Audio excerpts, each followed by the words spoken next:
Assalamu alaikum wa rahmatullahi wa barakatuhu masu kallo da saurare. Dan uwanku ne Muhammad Zaharaddin da kuma Malam Musa Ibrahim. Malam to kana magana kan abin da Amr bin Luhay al-Khuzai da ya ɗauko Hubal ya kawo cikin Ka'aba ya aje.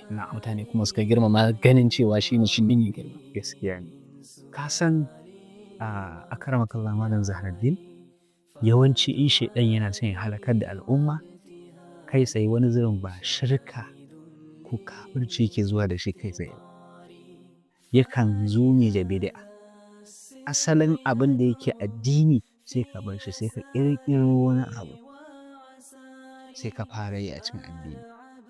To da haka ne zai samu dama ya halaka ku gabaki ɗaya.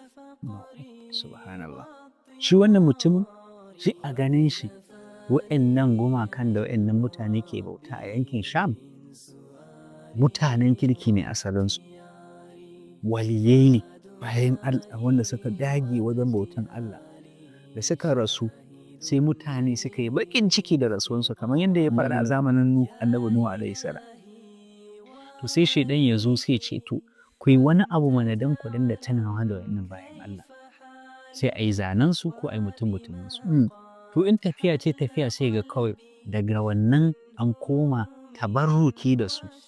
Ba za a roƙi Allah ba sai an yi tsari da wayannan mutumin ko gumaka. In tafiya ta tafiya sai ga kai tsaye kuma ma an koma su ɗin ake roƙo kai tsaye ba Allah ba tabaraka wa ta'ala. To wannan shine abin da ya faru da wannan mutumi Amr bin Luhay al-Khuzai sai zo da wannan gumakan a matsayin wayansu abubuwa tsarkaka wanda in za ka yi addu'a za ka roƙi Allah don Laraba sun yadda akwai Allah. Sun san kuma Allah shine Ubangijin Ka'aba.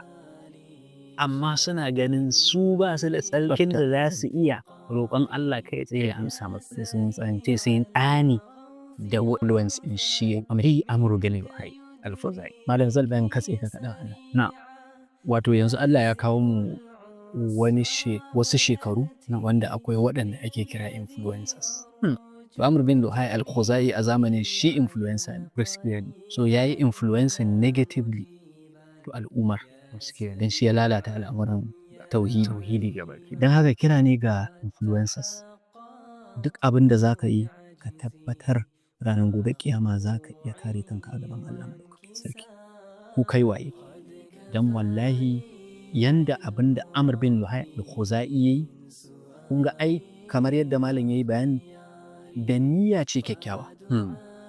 To shi kanshi influencer na yau ko ita kanta influencer ta yau yawanci abubuwan da suke yi za ka ga da niyya kyakkyawa suke ƙoƙari yi amma ba su bincikawa su gane shari'a ta ce dangane da abin da suke yi sai ka ga sun haɗa kan kuskure. Malam ai haƙuri na ɗan. Malam ai wannan amfanin tarihi kenan. Me yasa ake karanta tarihi saboda ka gane kurakuran da na baya suka yi da abin da ya suka halaka. Saboda kai ma a yau ka kauce musu. Ka kwatanta abin da suka yi da abin da kake yi a yau saboda ka gane yaya kai ma ƙarshen ka zai kasance. Saboda haka malam Allah ya saka da alkhairi. Allah ka sa mu zama influencers positive wanda za su jawo mutane daga halaka su kawo su kan haske. Dan Allah ya ce Allahu waliyyul ladina amanu yukhrijuhum min adh-dhulumati ila an-nur. Allah shine majibancin al'amarin waɗanda suka yi imani. Yana fitar da su daga duhu zuwa ga haske. Wallazina kafaru fa awliya'uhum taghut. Su waɗanda suka kafirce taghut ne waliyansu. Yukhrijunahum min an-nuri ila al-dhulumat. Suna fitar da su daga haske zuwa duhu. Dan a yau waɗansu influencer suna fitar da mutane daga musulunci zuwa ga kafirci. Malam na ga wani abin tashin hankali a social media. A Facebook na ga wata mata. Ba dan kama suna babu kyau ba da na faɗi sunanta. Tana zuga mata musulmai waɗanda suke matan aure su bujiro mazajen su kasu yi ma mazaje biyayya. Suna ai namiji kaza ai kaza maganganun ba daɗi. Sai ka rasa ta manta inda manzo Allah ya ce ayyuma imra'atin matat wa zawjuha anha radin za a cire ta ta shiga aljanna ta kofar da ta ga dama. To ina wannan in mace ta zama mai tsaurin ido, mai bujirewa, mai taurin kai, mai cin gashin kanta, mai rashin mutunta mijinta, ta ina za ta samu wannan shaidan da manzon Allah sallallahu alaihi wasallam ya bamu? Sun manta da rayuwar aure ibada ne. Wannan ka san irin waɗannan su ce musu influencer ne su, cuta ɗin nan cuta abu na influencer ne instead of influencer. Gaskiya duk wanda zai yi influencing mutane negatively ba influencer ba ne, wannan influencer ne, cuta ne a al'umma.